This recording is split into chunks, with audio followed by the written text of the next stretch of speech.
আজকে তৈরি করছি সিদ্ধ ডিম কুচি করা আলু দিয়ে দারুণ মজার রেসিপি। আসসালামু আলাইকুম everyone, welcome back to my channel. দেখতে পাচ্ছেন কতটা মজাদার রেসিপি আজকে আপনাদের সাথে শেয়ার করছি।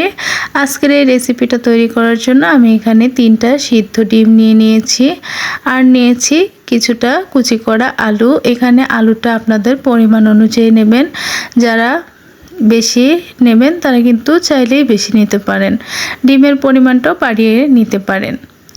তো আমি এখন ডিমগুলো মাঝ বরাবর কেটে নিচ্ছি। আমি 3টা ডিমেরই মাঝ বরাবর কেটে নিচ্ছি। আপনারা চাইলে কিন্তু আস্ত ডিম দিয়েও করে নিতে পারেন, তবে আজকে আমি ডিমটা মাঝখান দিয়ে কেটে নিয়েই রান্না করব।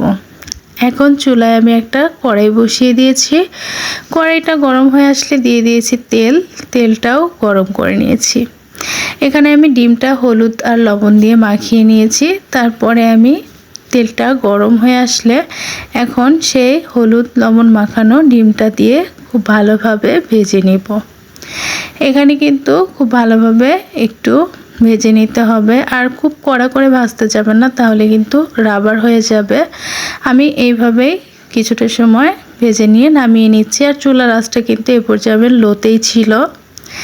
এখন আমি ডিমটা উঠিয়ে নিয়ে বাকি তেলের মধ্যে দিয়ে দিচ্ছি পেঁয়াজ কুচি, দিয়ে দিচ্ছি একটা কালো মশলা আর একটা দারুচিনি, আর দিয়ে দিয়েছি 4টা সাদা মশলা।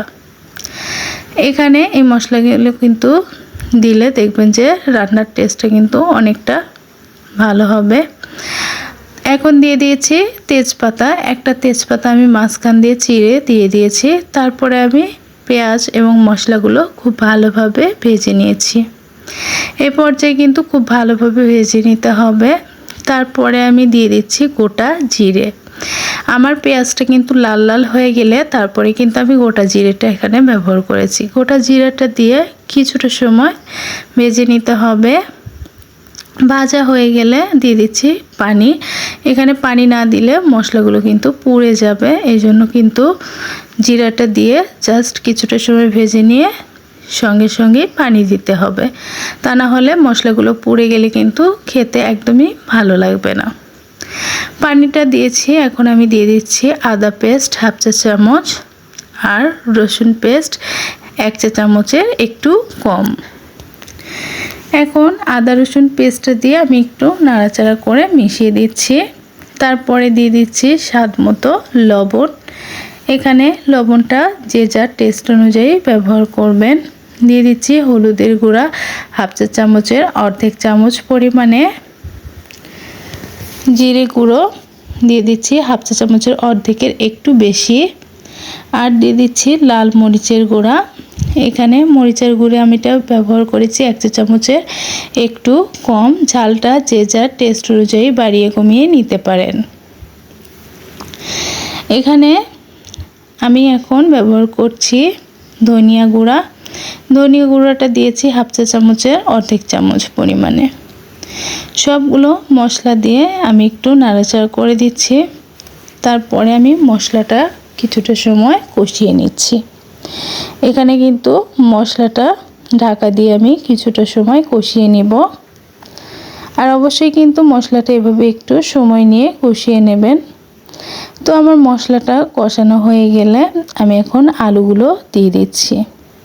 আমি এখানে মশলাটা 2 মিনিটের মতো কষিয়ে নিয়েছি। তারপরে কিন্তু কুচি করা আলুগুলো দিয়ে দিয়েছি। আলুগুলো দিয়ে আমি নাড়াচাড়া করে আবারও ঢাকা দিয়ে রান্না করে নিচ্ছি।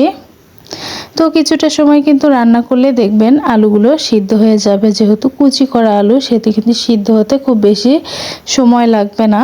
তো আমি মাঝে 2-1 বার কিন্তু ঢাকনাটা খুলে নাড়াচাড়া করে দিয়েছি। এখন আমার আলুটার কিন্তু ঝোলটা একদম গাঢ় হয়ে গেছে, আর আলুটাও কিন্তু খুব ভালোভাবে সিদ্ধ হয়ে গেছে। তো তারপরে আমি দিয়ে দিয়েছি এখানে ঝোলের পানি। ঝোলের পানিটা অ্যাড করে ঢাকা দিয়ে আমি খুব ভালোভাবে রান্না করে নিচ্ছি। কিছুটা সময় রান্না করে আমি এখন দিয়ে দিচ্ছি ডিমগুলো। এখানে ডিমগুলো দিয়ে একটু নাড়াচাড়া করে তারপরে আমি আবারও ঢাকনা দিয়ে কিছুটা সময় রান্না করে নিব। আমার তৈরি হয়ে গেল আজকের ডিমের রেসিপি। তো ডিমের রেসিপিটা আপনাদের যদি ভালো লাগে আমার চ্যানেলটা সাবস্ক্রাইব করবেন আর আমাকে লাইক কমেন্ট করে জানাতে ভুলবেন না আমার রেসিপিটা আপনাদের কেমন লেগেছে। যদি ভালো লাগে তাহলে পরিবারের সবার সঙ্গে শেয়ার করবেন। তো বন্ধুরা, আজকের রেসিপি তৈরি হয়ে গেল। আজকের মতো আপনাদের কাছ থেকে বিদায় নিচ্ছি। সকলে ভালো থাকবেন, সুস্থ থাকবেন এই কামনা করে। ওকে বন্ধুরা, আল্লাহ হাফেজ।